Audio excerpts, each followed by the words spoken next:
Voor ons gaan staan vir ons gebed, wil ek 2 transparante net uitgestrand by wyse van herhaling met u deel. Ek dink dit gaan ons in die regte stemming bring vir die gebed. Jesus se bekommernis oor die laaste dae. Ek lees weer vir u Matteus 24, ons gaan vir u vers 3 lees, vers 11 en vers 24. En toe hy op die Olyfberg gaan sit het, kom die disippels alleen na hom toe en sê, alleen, vertel ons Here, wanneer sal hierdie dinge wees? Wanneer gaan hierdie dinge gebeur wat u voortdurend voor ons gedagtes hou? Wat is die tekens van u koms? Dis waarom u hier sit vanaand. U en ek sal graag wil weet, wanneer gaan die Here kom? Ons wil graag gereed wees. En dan die grootste saak miskien is, dat die Bybel 1518 keer sê, dat hierdie wêreld tot 'n einde gaan kom. Ons wil daarom weet hoe. Hoe sal die wêreld tot 'n einde kom? En in afwagting staan die disippels daar, en wat is die sterkste deel van Jesus se antwoord op hierdie belangrike 3 vrae? Sy woorde was, onthou een ding mense, as julle wil gereed wees vir die laaste dae, sal ons moet onthou, sê Jesus, en baie valse profete sal opstaan, en baie mense mislei, want daar sal valse Christusse, ja valse profete opstaan, het ons gisterand by herhaalde male gelees, en hierdie valse profete moet u inneem, sal die vermoë hê om groot tekens en wonders te doen, so goed gaan hierdie wonderwerke blyk, dat selfs die uitverkorenes daardeur mislei kan word. Het ons gisterand gelees, het ons gehoor, het ons ter harte geneem, dat hierdie die openbaring van Jesus Christus is. Dis die enigste boek in die woord van God, die laaste boek, die boek Openbaring, wat hierdie titel dra, die enigste boek in die Bybel, dis die openbaring van Jesus Christus wat God hom gegee het. En Jesus is baie duidelik wat hy van u vra. U en ek moet dit lees. Ons moet aandag gee, ons moet regtig hoor, maar uiteindelik moet ons reageer daarop. Hierdie hele boek is gevul met spesiale inligting wat Jesus nou wil hê u en ek moet weet. Onthou, die Bybel leer hierdie inligting was eers verborge gehou. Dit moes eers in die 7de bassein of in die tyd van die einde oopgemaak word. Petrus sê vir ons een ding vanaand oor profeseë. En ons het die profetiese woord wat baie vas is. Petrus sê, onthou een ding, profeseë het 'n vaste basis, waarop ons tog moet ag gee, soos 'n lamp wat in die donker plek skyn, totdat die dag, die daaraad, totdat daar 'n lig in jou hart opgaan. Want as ons die profeseë bestudeer het en verstaan, dan het ons oë wat sal sien, ore wat kan hoor, 'n hart wat kan inneem. Daarom is die raad van Petrus, let op die profeseë, dit sal die lig in jou hart laat aangaan, totdat die dag aanbreek, die môre ster uiteindelik in jou eie wese tot wasdom kom. Maar dan sê Petrus 'n belangrike ding, let daarop, terwyl julle veral dit moet weet. Wat moet ons veral weet? Dat geen profesie die saak van eie uitleg mag wees nie. Ons moet nie vir verskillende mense gaan vra, hoe sien jy dit nie? Ons moet net lees. As ek vir jy iets wil verduidelik, laat die gedagtes gaan. Maar gee die Heilige Gees en die woord van God 'n spesiale kans. Met dit in ons gedagte, kom ons staan en ons vra die Here om by ons te wees.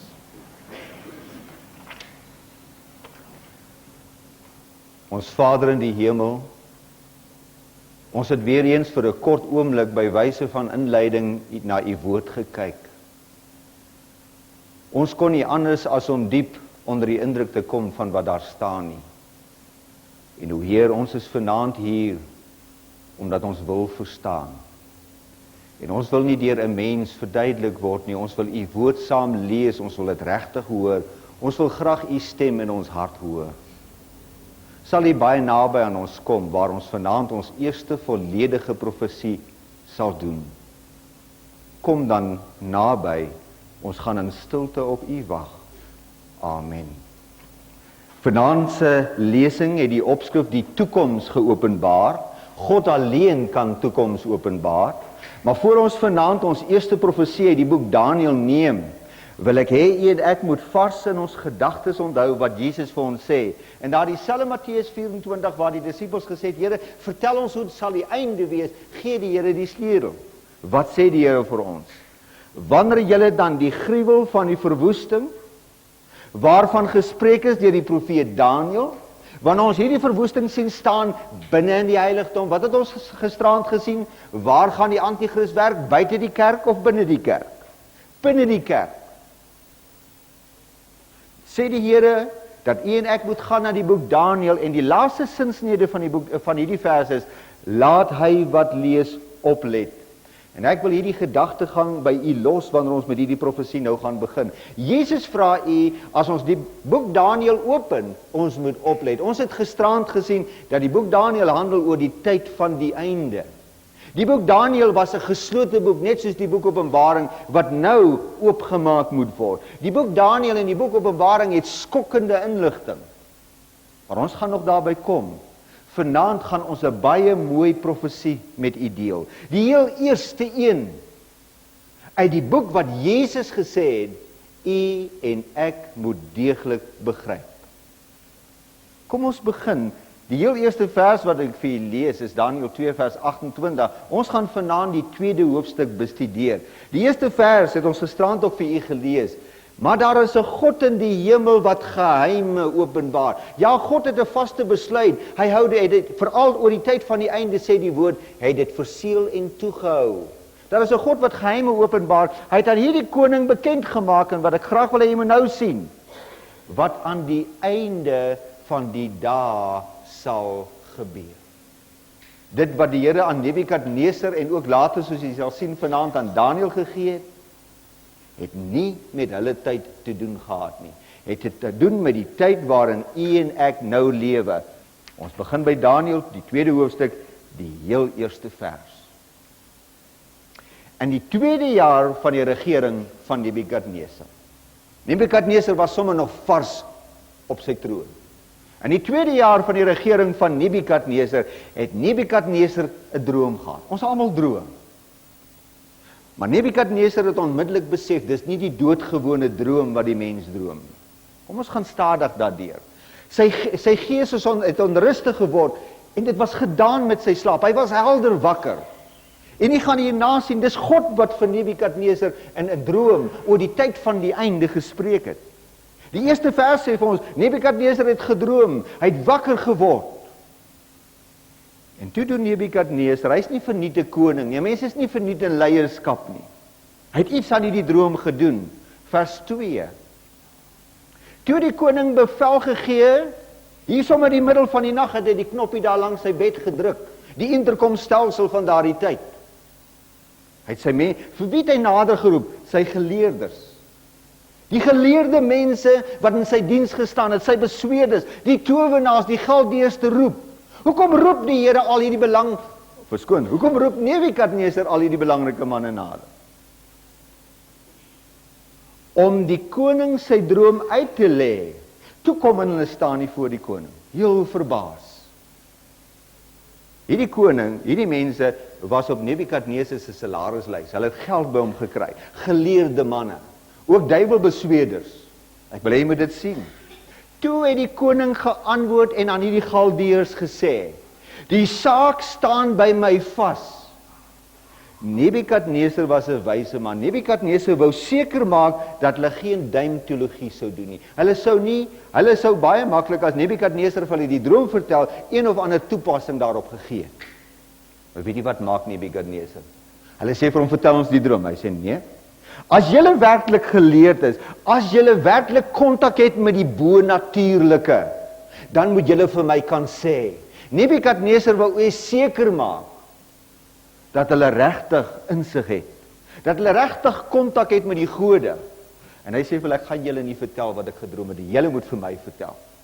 En ek dink jy besef, dis 'n geweldige toets. Kom ons lees dit. As julle nie die droom en sy uitlegging aan my bekend maak nie. Dis nie die eerste maal wat hierdie manne voor Nebukadneser staan om gesigte te verduidelik nie.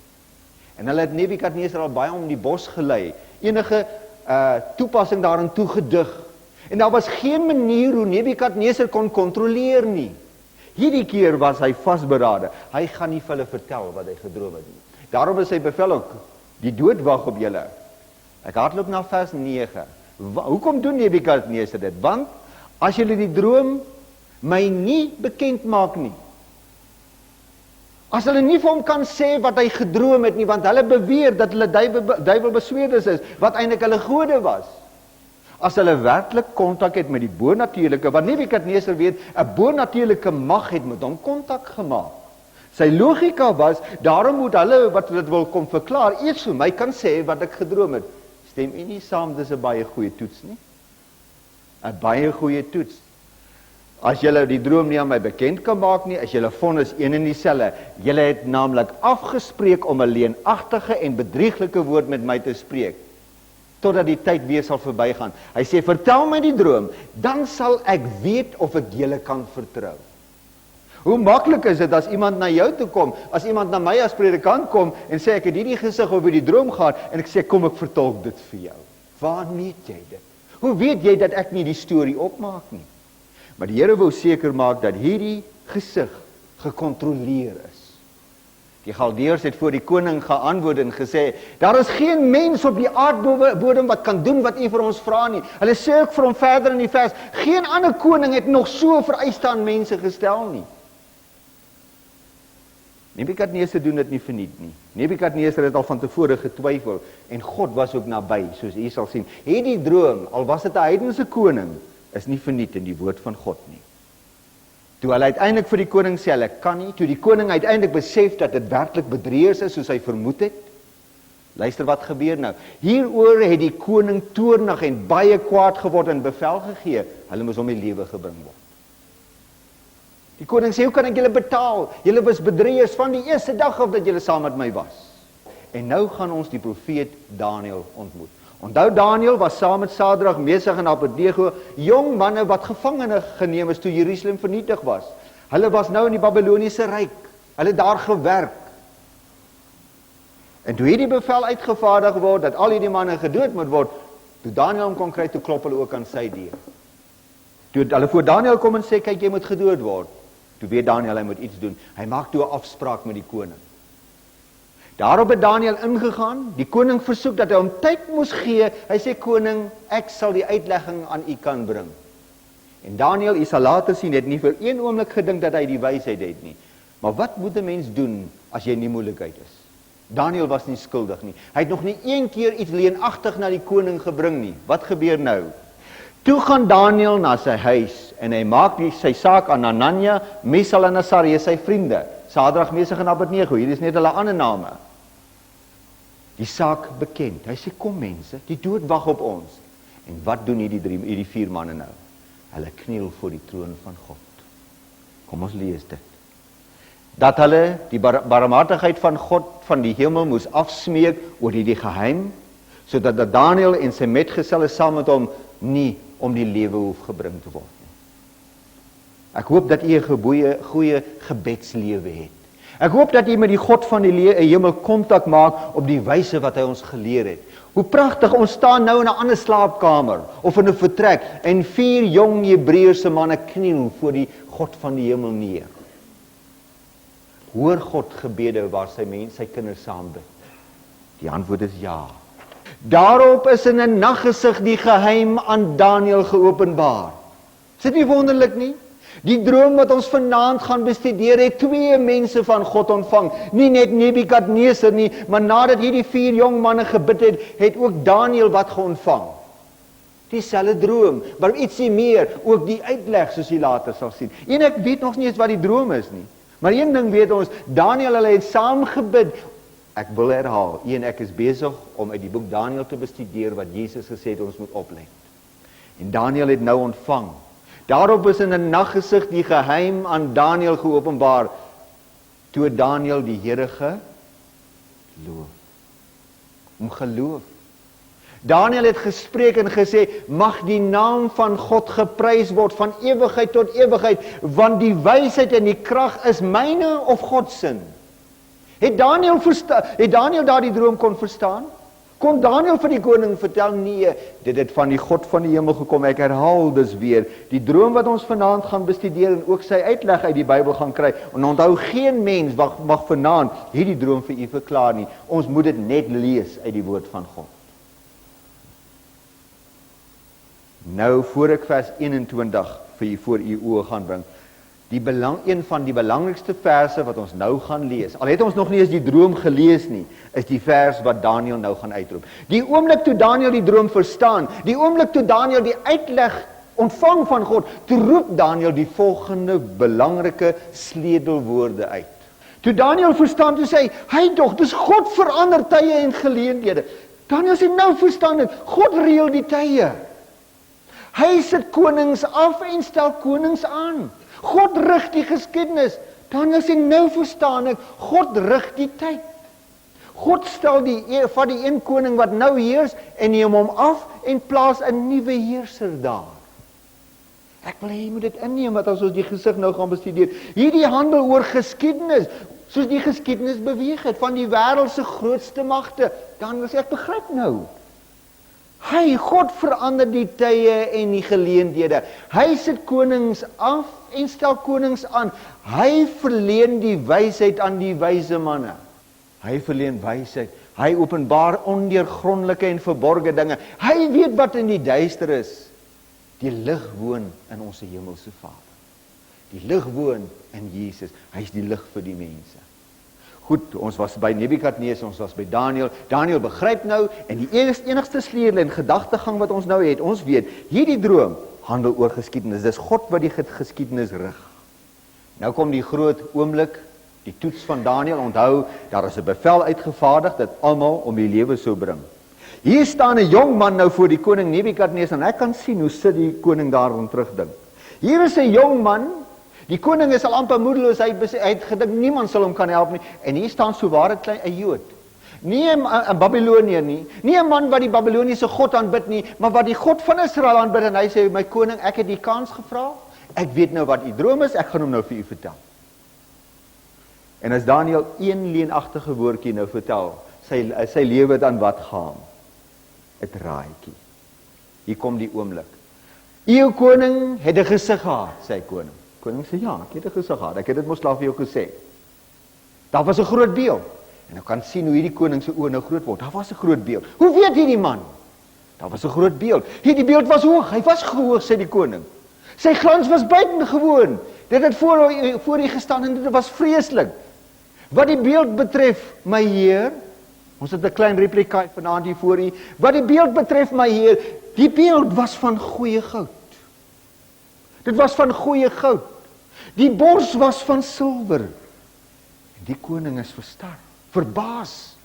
Hy weet dat hy hierdie droom vir niemand vertel het nie. En hier staan 'n jong man van Israel, wat die God van Israel dien, die God wat Israel deur die woestyn gelei het. Het jy al gedink aan die wonder wat in die woestyn gebeur het? Hoe 1 miljoen mense vir 40 jaar in die woestyn kon lewe, by die Rooi See kon deurgaan, deur die Sinaï woestyn? My koning sy lendene was van koper. My Heer, sy bene was van yster. En dan interessant, sy voete is gedeeltelik van yster en gedeeltelik van klei. Nou het Daniël die koning. Dis 'n wonder. Dit staan hier voor hom.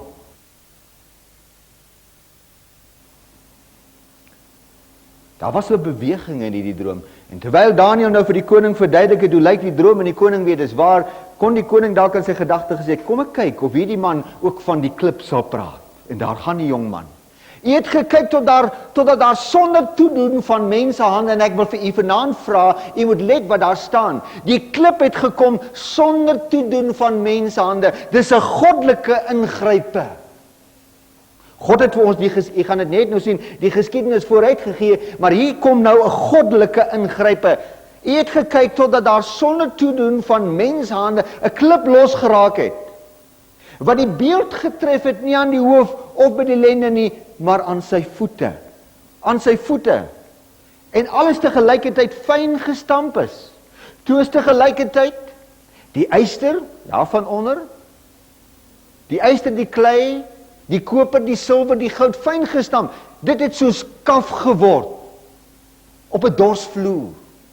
Jy weet hoe lig kaf is, die geringste wind neem dit weg. Hierdie heel sterk magte, jy gaan dit net nou sien, wanneer daardie klipryk kom, is alles weg. Kom ons lees stadig. Toe is tegelijkertijd die yster, die klei, die koper, die silwer en die goud fyn gestamp. Dit het soos kaf geword, wat die wind wegneem, daarvan geen spoor gevind nie. Maar nou kom Daniël terug by die klip, wat sonder toedoen van mensehande gekom het, die beeld by sy voete getref het. Maar die klip wat die beeld getref het, het 'n groot rots geword, wat die hele aarde gevul het. En nou is Nebukadneser verstaan. Dis waar. Dis presies wat die droom is. Nou kan Nebukadneser glo, maar Nebukadneser weet nou nog glad nie, wat is die betekenis van hierdie droom? Daniël 2 vers 36. Daniël sê, koning, dit is nou die droom. Hy skud sy kop, ja, dit is die droom. Sy uitlegging gaan ons nou voor die koning gee. Eeuw koning, die koning van die konings, aan wie die God van die hemel, want dis waar God het toegelaat, dat Nebukadneser, en ek wil hê jy moet let, terwyl ons nou na die Babyloniese ryk gaan, die Babyloniërs, die groter wêreldryke, is iets anders as wat ons geken het. Onthou, Babylon was op daardie stadium, het die hele wêreld onder hom gehad. Ons ken vandag nie meer wêreldryke nie. Hierdie was nog wêreldryker. En Daniël sê vir hom, onthou, God het u daar geplaas. En nou aan die einde van vers 38, sê hy die groot gedagte. Nebukadneser, u is hier die hoof van goud. Nou begin Nebukadneser verstaan, daar die groot beeld. Nebukadneser het so gehoop te stel hom voor, maar al die tyd kom Nebukadneser agter, nee, daar die goue gedeeltetjie, dis, u is die hoof van goud. Let nou na vers 39, en na u sal daar 'n ander koninkryk opstaan. Nou begin u en ek besef, en so het Nebukadneser besef, dit handel al die tyd oor koninkryke.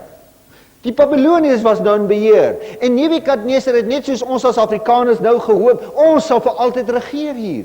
Maar daar het 'n einde gekom aan die Babyloniese ryk. Nebukadneser moes nou die skok aanhoor, dat daar 'n ander ryk hom sal inneem. Na u sal daar 'n ander koninkryk opstaan, hy gaan geringer as u, daarna 'n derde, daarna 'n vierde. Onthou jy wat Daniël uitgeroep het, toe die oomblik toe hy die gesig verstaan het? Nou verstaan ek. Dis God van een koninkryk afstel, en na aan een. Onthou jy wat was die sleutel die oomblik toe Daniël die gesig begryp het, toe hy uitgeroep, nou weet ek, dis God wat alles in die een koninkryk afstel, en 'n nuwe een weer, God het 'n doel daarmee. En nou verduidelik hy, sê, hier is daar die hoof van goud. Na u kom daar 'n geringer koninkryk, daarna 'n derde, daarna 'n vierde. Vers 40. Die vierde koninkryk sal hard wees soos yster, en die aand as ons die antichrist gaan bestudeer, gaan ons terugkom. Liewe die Bybel gaan in Daniël 7 terugkom hierna. Wie is die koninkryk as hier na die geskiedenis gaan, wat Nebukadneser of Babylon omvergewerp het? Was die Medes en die Perse. Maar ons hoef nie na die geskiedenis te gaan nie. Die Bybel sê dit vir ons, Daniël 8 vers 20, is die konings van die Medes en Perse. Toe Nebukadneser maar in sy 2de jaar van regering was, ons het dit mos in die begin gelees, hy het gehoop, hy sou hierdie Babylon tot 'n magtige ryk kry, wat vir altyd op die wêreld sal heers. Hier hoor hy, daar gaan 'n ander ryk kom. Die volgende ryk was die Mede en Perse. Wat beteken die, met ander woorde, ek wil jy nou besef, Babylon, hier is die hoof van God, daarna silwer, en is interessant dat Babylon was die stad met die meeste goud wat daar nog ooit in die wêreld was, maar wat was die Mede en Perse se edel element? Silwer. Net soos God vooruit gesê het, toe Nebukadneser nog maar in sy 2de jaar was. Iemand onthou, dit is nie Nebukadneser, dis die droom wat ek vir u wys. Hy was slegs die eerste era. Daniël 8 vers 21 sê vir ons, is die koning van Griekeland. Wie het die Mede en Perse omver kon werp? Alexander die Grote. Alexander die Grote, op 33-jarige lewe, op 13 Junie, as ek het reg onthou, sterf hy. Sommer 'n jong man nog. Maar hy het die hele wêreld, hy het die Mede en Perse onder hom kon kry. Babyloniërs, net soos die geskiedenis geloop het, Mede en Perse, Grieke, wie is die volgende een? Wie is die been van yster? Kom, ons gaan nou aan. En die vierde koninkryk sal hard soos yster wees. Wie die Mede, ons gaan, Daniël 7 gaan alles wy net aan die vierde een. Hier gaan nog 'n mooi profesie nakom, is die Romeinse ryk. Ek wil hê jy moet vir 'n oomblik na die wêreldgeskiedenis kyk.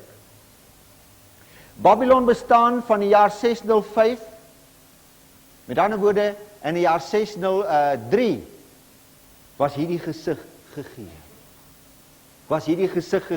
As jy elke keer kan kyk, waar is die been van Italië, dit wat ons vandag ken as Europa, daar die swart kolletjie was Babylon. In 539 het mede in Perse Babylon omvergewerp, ek wens ek kon die verhaal vir u vertel, mede in Perse het ingeneem. Mede in Perse was deur Alexander die Grote ingeneem, en in die jaar 168 voor Christus het die Romeine die Grieke tot 'n einde gebring, toe Alexander die Grote geval het, en sy 4 generaals, die van u wat die geskiedenis ken, gewedywer het.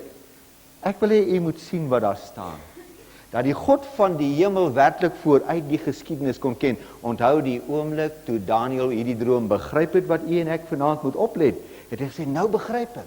Dis God wat een koning afstel, en hierdie gaan oor 'n hele klompie 100 jare, van 605 voor Jesus op die aarde was, tot 168, en jy gaan sien hoe hy nog verbykom.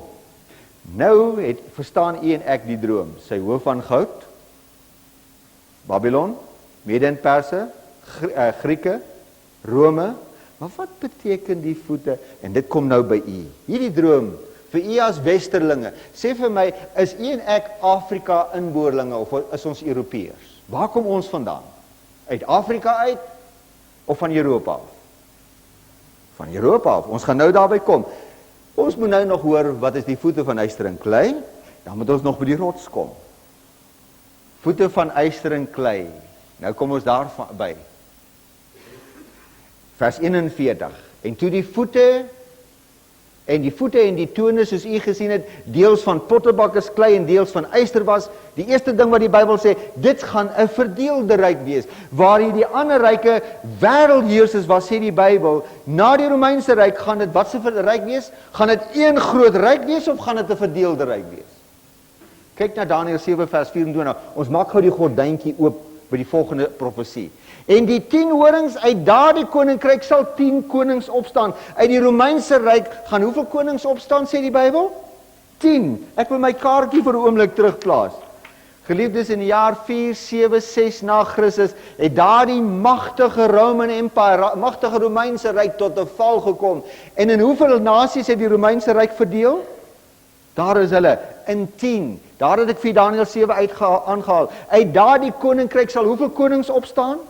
Hierdie gesig was gegee in die 2de jaar van Nebukadneser, baie lank voor hierdie tyd, as jy sal onthou, in Babylonse tyd. Honderde jare voor dit.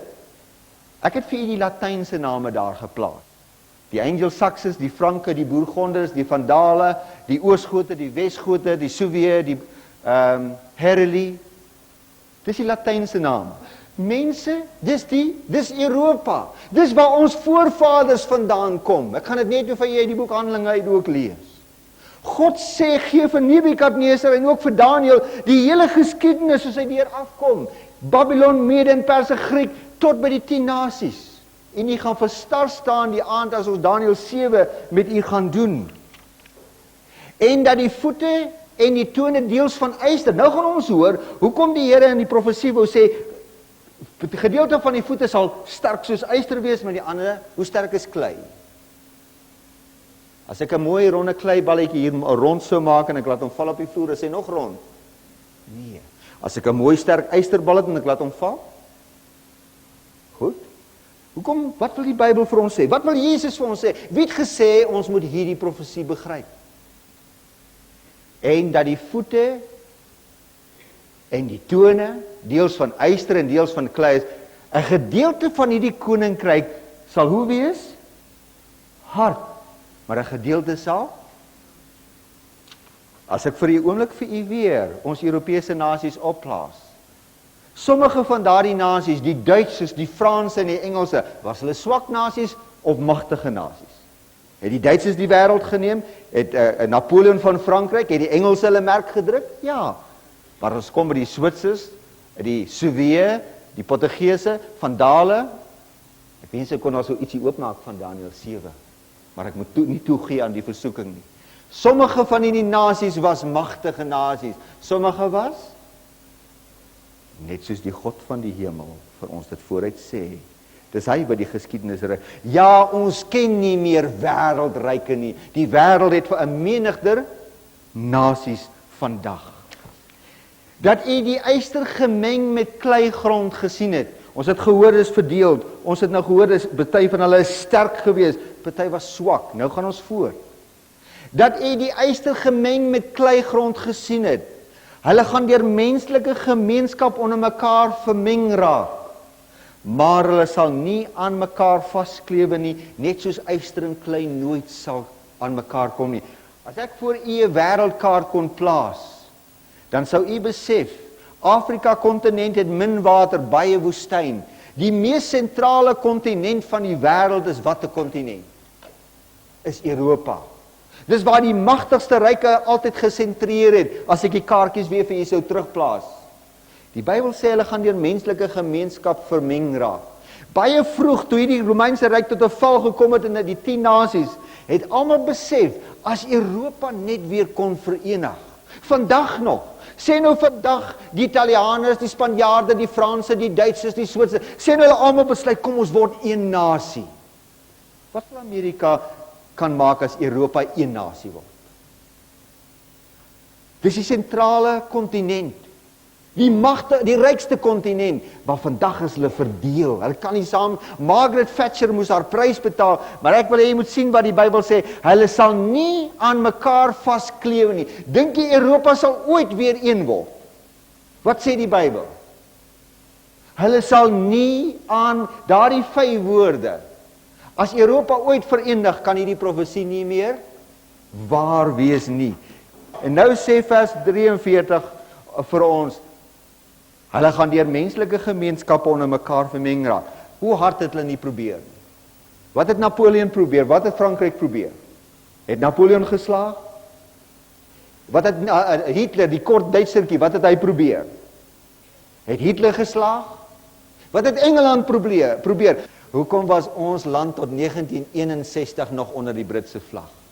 Sommige van hierdie nasies was magtig, hulle het probeer. Maar daardie profesie van God sê, soos yster en klei nie meng nie, so sal hierdie eertydse Romeinse ryk, wat vandag Europa is, wat u voorvaders is, nooit weer aan mekaar kom nie.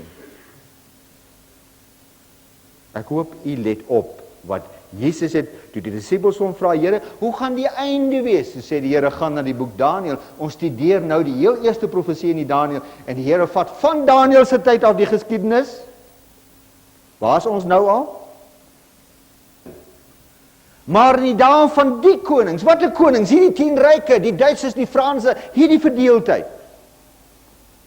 Maar in die dae van die konings gaan die God van die hemel 'n koninkryk verwek, wat aan ewigheid nie vernietig sal word nie. Die heerskappy daarvan gaan nou aan geen volk meer oorgelaat word nie. Ek wil hê u moet nou u gedagtes terugvat toe die Romeinse ryk tot 'n val gekom het. Ek wil hê jy moet nou aan die kruis dink, en net na die kruis, die boek Handelinge, toe die kerk begin beweeg deur die wêreld. Tot op daardie tyd, die beklemtoonde het die evangelie, het die boodskap, die kennis van God net aan een nasie, net een nasie het geweet wie is die ware God. Wat 'n nasie was dit? Israel, die Jode. Maar nie daar van die koninkryk. Wat was Jesus se laaste woorde voor met sy hemelvaart? Wat sê hy vir daardie 12 vissermanne? Toe eintlik 11 dan. Julle neem nou hierdie evangelie na elke volk, taal en nasie. As ons Bybels oopmaak, dan kry ons die sendingreise van Paulus. Wat het die manne gemaak toe hulle begin reis het? Hulle het die evangelie wêreldwyd geneem. Vandag sit ons as Romeine, ons sit by die suidpunt van Afrika en ons dien wie? Die God van Abraham. God het tot bepaal, hy sê tot aan Daniël, die regte tyd wanneer die evangelie nie net meer aan die Jode sal behoort nie, maar God is net die Jode God se kinders. Nee, God het tot die regte tyd bepaal, waarin die evangelie nie net meer aan een volk sal behoort nie, maar weet jy dat daar aan die einde van die 1ste eeu na Christus al 6 miljoen Christene was? 'n geweldige groeitempo. Wat daardie 11 vissermanne in herverkies was, die evangelie geneem het. En sê vir my, toe die Here vir Petrus en vir Paulus en vir Jakobus hulle sê, vat die evangelie. Het hulle die SAL gehad om hier rond te vlieg? Het hulle beeldradio gehad? Faksmasjiene? Fotostaatmasjiene, drukmasjiene? Hulle moes met dapper en stapper beweeg. Die Bybel moes met die hand oorgeskryf word. Paulus se briewe, is dit op WordPerfect 6 gedoen? Hoe was Paulus se briewe gedoen? Meeste van Paulus se briewe is nie, hy moes 'n sekretaris, dit was soms mense wat kon skryf, dit was hulle spesiale werk. Ek wil hê jy moet besef, toe die Here hierdie evangelie wêreldwyd geneem het, was daar amper geen van die moderne metodes wat ons vandag het nie. Ons lees dan vir u die belangrike vers net weer. Neem in. Hier in hierdie vers is 'n groot boodskap vir u as Christen. Maar in die dae van die konings, die Romeinse ryk het nou net tot 'n val gekom. Daar is nou 10 ryke waar daar een magtige Romeinse ryk was. Daar's nou Duitsers en Franse en Portugese en Spanjaarde. Switserse mense. Maar in die dae van die koninkryk gaan die God van die hemel 'n koninkryk verwek wat in ewigheid nie vernietig sal word nie. Dis die goeie nuus vir u en my. Daar's lewe na die dood. 1518 keer die mees herhaalde belofte van die Bybel wat ons in donderdag aand se lesing gaan doen. Die Here gaan terugkom. Daar gaan 'n nuwe hemel en 'n nuwe aarde wees. En dit gaan nou nie meer net, hierdie evangelie behoort nie nou net aan die Jode nie. 'n week en 'n half gelede was ek in Israel op 'n Vrydagmiddag 3:00 het ons by die klaagmuur gestaan. Daardie mense het nie meer 'n Messias nie. Dit was vir my skokkend om te sien hoe hulle by daardie klaagmuur staan en ween en bid. Ek wens ek kon vir julle 'n video daarvan wys. Hulle het die Messias misgekyk. Die evangelie behoort vanaand aan wie? Aan Jesus Christus en sy volgelinge. Ja, die hoof van goud was Babylon, Mede en Perse. Ja, Babylon was onvergewerp toe die Medes en die Perse wat relatief swak nasies was, saamgekom het. Ek wens ek kon met u deel die verhaal van Kores, hoe Babylon uiteindelik in Belsasar, die nag toe Belsasar nog sy partytjie met die goue beker van God gevier het. Daar dieselfde aand toe hy sê, ons het die wêreld oorwin, het die Mede en Perse en Kores met 36,000 soldate rondom sy stad gegaan. Maar ons gaan dit later met die 7 laaste plaae vir u bring. Toe Alexander die Groter uiteindelik ingeneem het, die Romeinse ryk hulle geneem het, maar die Romeinse ryk was deur niemand ingeneem nie. Die Romeinse ryk het net geval en in 10 verdeel. Maar dit was in die dae van die koninkryk, waar die God van die hemel besluit het om sy evangelie nou nie net meer vir die Jode te gee nie, maar vir die hele wêreld. Dis die groot boodskap, 'n ewige koninkryk. 'n ewige koninkryk. En nou moet ons nog net een ding met u doen. Die klip wat sonder toedoen van mensehande so neerdaal. Sonder toedoen van mensehande. Nou hier die grootste vers. Net soos u gesien het dat sonder toedoen van mensehande 'n klip van die berg af losgeraak het wat die yster, die koper, die klei, die silwer, die goud verbrysel het. Nou die groot oomblik. Die grote God het aan die koning Nebukadneser bekend gemaak wat hierna sal gebeur. En nou wil ek al u oë op daardie laaste sinnetjie hê. Dis baie, baie belangrik dat u dit moet inneem. Die droom is waar. U kan na die biblioteke toe gaan. En u moet dit doen. U moet self aan die biblioteek gaan sit en sien hoe die geskiedenis verloop. Babylon, toe die Mede en Perse, toe die Grieke, toe die Romeine, toe die Europese nasies. Hulle het vir die Romeinse ryk tot 'n val gekom en in 10 gedeel. U gaan verstar wees. Die God van die hemel het vooruit gesê, in die 2de jaar van Nebukadneser, toe daar nog nie eens gedagte was aan Alexander die Grote, die Mede en Perse nog onbelangrik was. Nebukadneser het baie jare geregeer. Ja, toe Alexander die Grote se pa Philip nog nie eens gelewe het nie. Daar was nog nie eens 'n gedagte aan die Grieke of die Romeine nie. Wat nog van 'n Europa? Het die God van die hemel gesê, hier is die geskiedenis. Hierdie droom is waar. Die uitlegging wat die Bybel vir u gegee het, is betroubaar.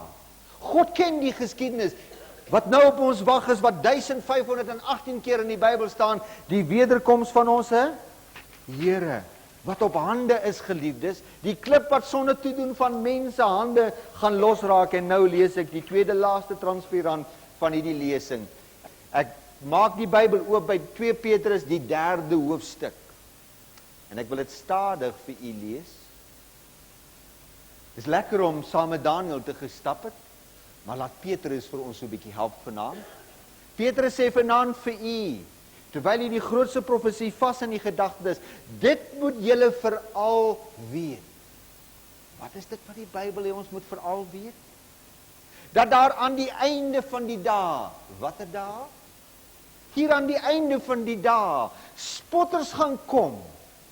Petrus wil hê ons moet weet dat hier by die einde van die dae, wat se mense sal gaan kom? Spotter. Wat is die sielkunde agter spot? Wanneer wil mens iemand verneder? Normaalweg, as iemand in jou nabyheid beginsel handhaaf, rigting het, en jy het dit nie, dan wil jy, soek jy iets in sy lewe om hom te kan verkleineer. En die mense wat op die wederkoms hoop, Petrus sê, onthou een ding, in die laaste dae gaan hulle jou uitlag oor jou hoop op die wederkoms. Kom ons gaan, hy sê, dit moet julle veral weet. Waaroor gaan hulle spot? Hulle gaan sê, ag man, waar is die belofte van die wederkoms? Vandat ons vaders ontslaap het, man, my pa het dit geglo, my oupa het dit geglo, en hulle is lankal in grafte. Hierdie storie dat die Here weer gaan terugkom, wat gaan die spotters sê? Dis nie so nie. Vandat ons, waar is die belofte van die wederkoms, gaan hulle vir jou sê. Want vandat ons vaders ontslaap het, bly alles so. Van die begin van die skepping af. Weet jy, as jy enigstens in omstandighede kom waar mense u geloof in die wederkoms wil afkraak, onthou dan hierdie oomblik. Ek wil vir u vra, ek wil u herinner, wat is die datum vandag? Kan jy vir my sê? 12de September 1995. Wat beteken 'n datum? Hoekom het wat het die skoolkinders vanmôre, wat beteken dit toe hulle op die bladsy bo geskryf het 12 September 1995? Wat het die fabrieksman, hoekom het hy op sy werkskaart, wat nie 'n klopkaart in Afrikaans? Wat het dit beteken toe hulle vanmôre op hulle kaart, hulle werkskaart geskryf het 12 September 1995? Wat beteken dit? Geliefdes, ek wil jy moet mooi luister. Petrus gaan dit nou vir ons sê. Dis vandag 12 dae in die 9de maand en 8 maande van hierdie jaar sal voltooi. Mense, dis vandag 12 dae, 8 maande, 1995 jaar na wie? Christus. Of jy glo of nie glo nie, die hele dateringsstelsel werk daarop. Die Here se kom, al sê hulle vir jou waar is die koms? Onthou vers 9, die Here vertraag nie beloftes so sommige dit vertraging ag nie, maar hy is lankmoedig. Die Here het 'n vaste tydsverloop, en as in God se uurglas die oomblik aanbreek dat hy moet kom, gaan hy. Het die Bybel vir ons daardie datum en dag gegee? Nee. God weet. Het dit aan sy engele bekend gemaak? Nee. Kan ons sê wanneer? Maar hy sê, let na die vyeboom, let na die tekens, maar ons wil nog daarby kom. Vers 10, hulle sê vir jou, waar is die dag van die Here? Maar die dag van die Here sal kom soos 'n dief in die nag. Hulle sal nog wil spot, maar die dag van die Here sal kom soos 'n dief in die nag, waarin die hemel met gedruis sal verbygaan, die elemente sal brand en vergaan, die aarde sal tot 'n einde kom. Maar ons verwag volgens sy belofte 'n nuwe hemel en 'n nuwe aarde. Nou dat julle dit dan vooruit weet, geliefdes, moet julle op julle hoede wees, dat julle nie miskien meegesleep word deur hierdie spotters, en jy van jou vaste geloof beroof word nie. Ons laaste transparant, 2 verse, ons groot verse van hierdie aand. God tog, hy tog, het Daniel uitgeroep, verander geleenthede. Hy het die een koning afgestel, God rig die geskiedenis. Glo dit as jy wil. Daniel, Handelinge 17 vers 26. Hy het uit een bloed al die nasies van die mensdom gemaak, om oor die hele aarde te woon, terwyl hy vooraf bepaalde tye en grense vasgestel het. Maar hierdie sondenag gaan tot 'n einde kom. Ek eindig met die groot vers 45. Hierdie droom is waar, sy uitlegging is betroubaar. O Vader in die hemel, ons was geraak deur hierdie baie raak en duidelike profesie. Ja, wat baie 2600 jaar gelede het U dit al vir ons gegee. En hoe verbaas staan ons vanaand dat alles wat U daardie tyd vir ons gegee het, presies so gebeur het. Baie dankie o Heer dat U koninkryk 'n ewige koninkryk is. Sal U ons hand neem en ons versterk. Help ons om te hoop op U wederkoms. Die dag met die hemelvaart het die 2 engele gesê dat U gaan terugkom. Vader, wees met ons en bring ons donderdag aan dan saam. Want o Heer, dit is ons die grootste hoop wat daar vir ons is. Wees met elke siel nou en help dat hierdie profesie wat U waar en betroubaar vir ons gebring het, deel van ons innerlike lewensmotivering sal word. Seën ons dan nou tot donderdag aand. Amen.